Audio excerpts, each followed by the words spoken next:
Hi guys! So, welcome back again to my channel. So, for today's video, i-share ko sa inyo yung top 5 na loan application nga na buo mong matatanggap. So, dito wala makakaltas kahit na piso. Ayan, isang valid ID lang, hindi kailangan ng proof of income. Mabilis lang ang proseso. At talagang the same day, matatanggap mo na agad yung ilo-loan mo dito. Medyo marami-rami na din na nangangailangan ng budget ngayon dahil marami tayong pinagkagastahan, dumaan ng Pasko, ang New Year. So ngayon, medyo kinakapos na tayo, kaya ito, may recommend ko din sa inyo itong mga ina-applyan ko na dati pa. Na ngayon nga is, ayan, sana makatulong din sa inyo, lalo na kung gusto nyo, yung wala talaga mababawas. Pero bago yan, kung bago ka pa lang dito sa my YouTube channel ko, ay huwag mo kalimutan mag-subscribe and pindutin mo na din yung notification bell para lagi kang maging updated sa mga ina-upload ko. Dahil pagka nga una ka lagi mag-comment sa may mga ina-upload ko araw-araw, ay magkakaroon ka nga ng 50 na GCash tuwing mauuna kang mag-comment sa mga ina-upload natin araw-araw. So ayun, mag-comment ka lang, magkaka-50 ka na. Basta early bird ka, may pang load ka na araw-araw. O diba? So one way ng pasasalamat ko sa inyo dahil lagi kayo nanonood dito sa my YouTube channel ko. So unahin na nga natin ang Kasyalo or Kasyalo. So itong fintech na lending is under Palu Financing. At buo mo talaga siyang matatanggap. Ayan, same day, pag ngayon ka nag-apply sa kanila, ayan, isang minuto lang mare-receive mo na agad yung in-loan mo sa kanila papunta sa may e-wallet mo. So dito, kung first time user ka, pwede ka nila ma-offer ng 1,000 up to 25,000 pesos nga. And pwede mo siyang bayaran ng 61 to 180 days. So ayan, basta repeat borrower ka na, mas hahaba pa yung terms mo na ibibigay nila sa'yo. Basta good payer ka sa kanila. Ayun, dapat lang naman talaga inaalagaan natin yung mga account natin, lalo na dito sa may mga legit na utangan online. So dito, isang ID nga lang and mag-i-inform sila sa'yo or magre-remind sila sa'yo mga 1 day, ayan, or 2 days before your due date na magbayad ka na. So mas okay dito na i-advance mo ng, ayan, 2 days or 1 day before your due date para mas tumaas nga din yung credit limit mo sa kanila. So for example nga, nag-loan ako dito ng 4,000 pesos and ito yung kanilang service fee. Ayan, meron dito 343.73 na service fee which is hindi ito makakaltas ha. Ito yung mga madadagdag pagka magbabayad ka na. So meron ditong amount to be remitted to the insurer dahil meron nga tayo ditong Coco Life na insurance din na madadagdag. So wala ditong documentary stamp tax na mababawas at ang effective na daily interest rate naman is 0.5%. So dito ang pinaka-effective na monthly interest rate ay 15%, which is para sa akin is talagang okay naman na din. Dahil napaka-professional ng mga agents dito and ni isa wala ako ditong mga natanggap na. Ayan, pagka maniningil sila, magre-remind sila, okay silang makipag-usap.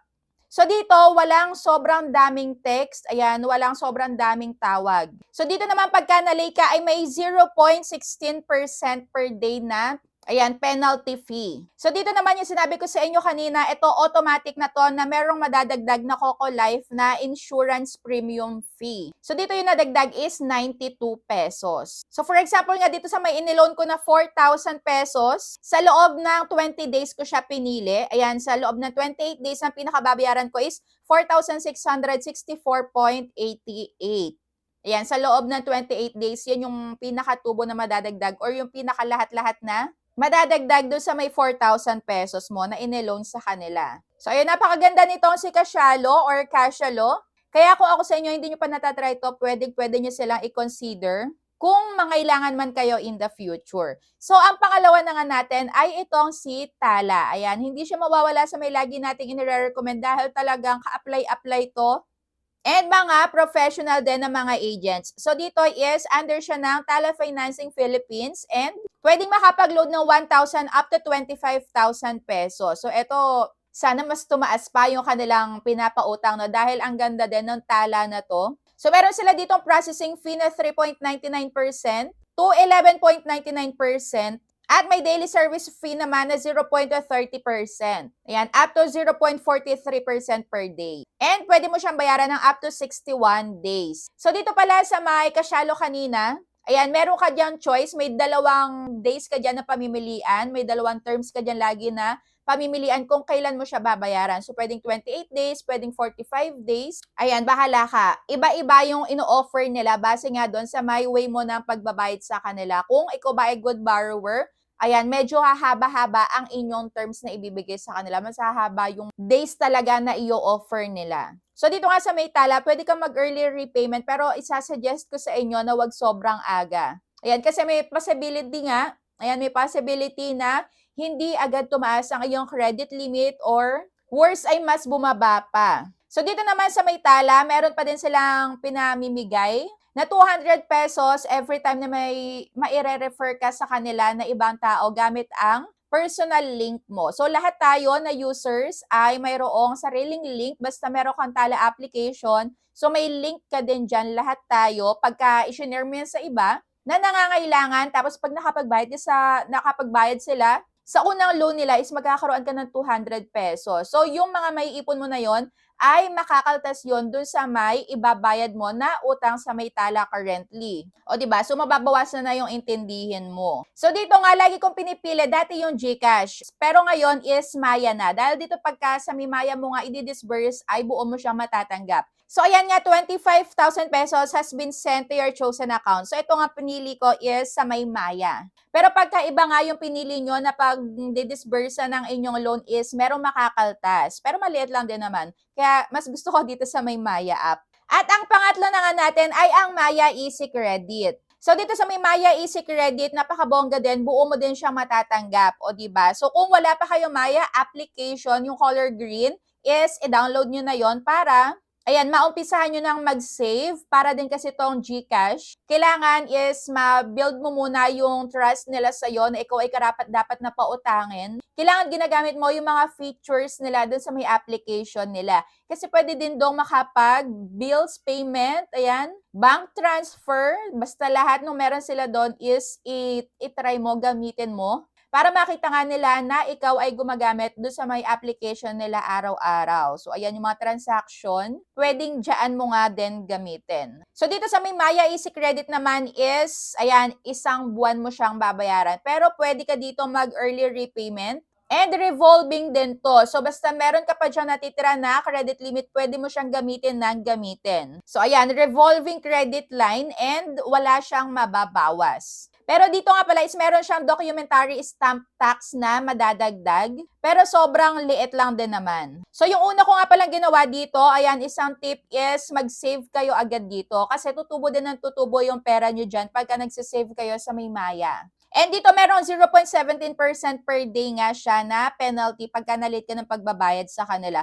And ayan, kung ako sa inyo, alagaan nyo yung account nyo dito dahil talagang matutulungan kayo na to sa oras na pangangailangan nyo. Sobrang nice na tong Maya application. Kaya i-go nyo na kung wala pa kayo na to. Gamitin nyo araw-araw para mas mabilis nga kayo ma-offeran and talagang super bilis ng disbursement na to. So mapupunta to sa may Maya Wallet pagka kayo ay nag-apply dito sa Maya Easy Credit at pag nasa Maya Wallet nyo na, pwede nyo na ilipat sa may GCash. Ayan. So dyan hindi mo na kailangan ng proof of income, kaya super bongga na. Kailangan nga lang is lagi kang active dyan sa may paggamit mo ng Maya application. Ayan, meron din yung QR, kaya kung magsha-shopping kayo, pwedeng ipambayad nyo din yung QR na yan. Basta gamitin nyo lahat ng features nila. Wala silang interest, service fee saka documentary stamp tax lang talaga. So dito sa may service fee, para meron kayong idea, sa 4,500, ang pinakamadadagdag lang ay 269.55.